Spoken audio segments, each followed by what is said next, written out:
I'm Greg Jarrett, and you are in the strategy room. Hillary Clinton is making a new push for immigration reform as she hits the campaign trail.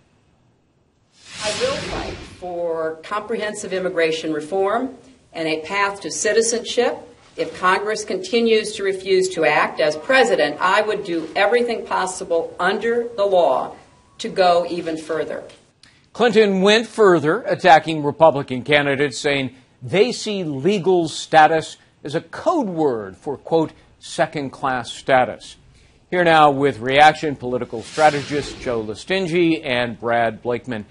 You know, Joe, in 2008, she was against even giving illegal immigrants driver's licenses. Now, all of a sudden, it appears to be full amnesty. Is this a reversal?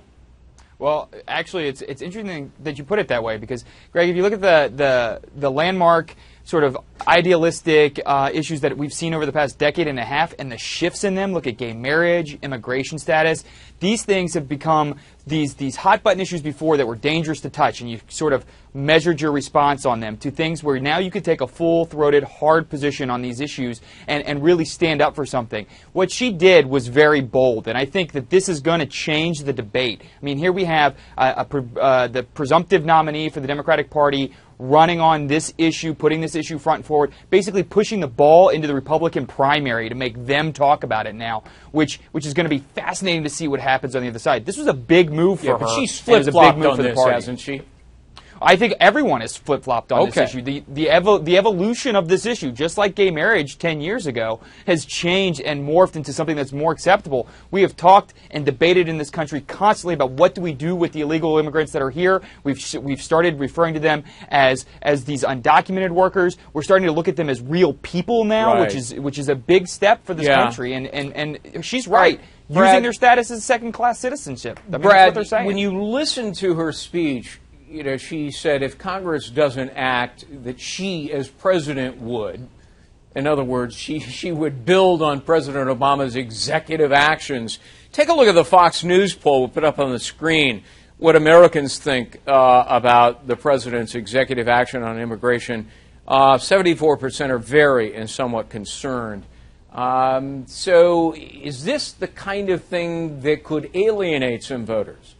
I think especially independents. You know, fair-minded voters, independents especially, want presidents to act within their constitutional authority. No more, no less. You can't grab more power than you're supposed to have. And we're seeing it with the executive actions that the president has taken extraordinarily beyond Congress when courts have said, Mr. President, you do not have the authority to grant amnesty. Only that can come through legislation. So by Hillary already telegraphing that if you like what President Obama has done beyond Congress, I'll do even more, I don't think that's going to play very well. All right, Brad, let me stick with you for just a moment because what you're talking about, and it's quite legitimate, is the power of the president to do these things. But on the merits of the issue of a path to citizenship, put up the next New York Times CBS poll, because a majority, 57%, are in favor of some sort of a path for citizenship. So isn't she on the right side of this issue, as Joe pointed out? No, she's not on the right side of the issue because she wasn't any more on the right side of the issue now as she was as a U.S. Senator when she was against it or when her husband was president. But a majority are for it.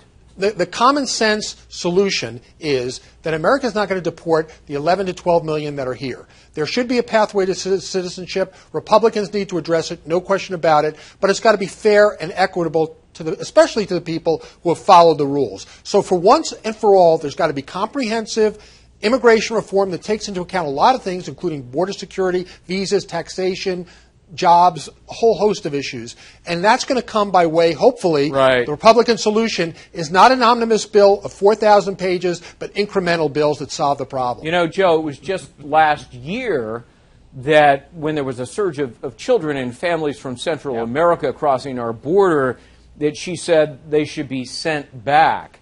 I mean, how do you make sense of that and yesterday's statement? Well, it's interesting that you bring that up, too. And with Brad's statements, I just want to go back for a second. I mean, Brad and I often agree and disagree on many things, but this one is one I agree with him on. We can't. I don't think we can have an omnibus bill that's not or a comprehensive bill that's not omnibus. I'm sorry, but I think that that's going to have to happen. But let's go back to this again. Again, this goes to the evolution of this issue. I mean, last year during this fight, there was a face put on this issue. Now, I'm going to take off my Democratic consultant hat for a second and just say, from a messaging perspective, these children sort of personified and made this real for families. There are a lot of people who could look at this and say, what would I do if my child was in this type of situation? And it made it much more tangible for families to relate to. And it really shifted the debate on this. Right. At that time, I think, yes, I do think she was on the wrong side saying send them back. But she is definitely, with all the bold and gusto of her candidacy, put this issue forward and is owning this debate. Republicans have to start weighing in. Well, I'll let you get the last word, Brad. I wonder if she is really driven by the principle of this issue or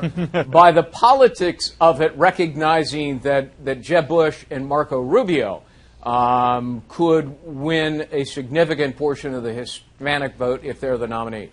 There's no doubt about it, and that's why she did the more than double 180 on the issue. And she sees this also as a registration drive.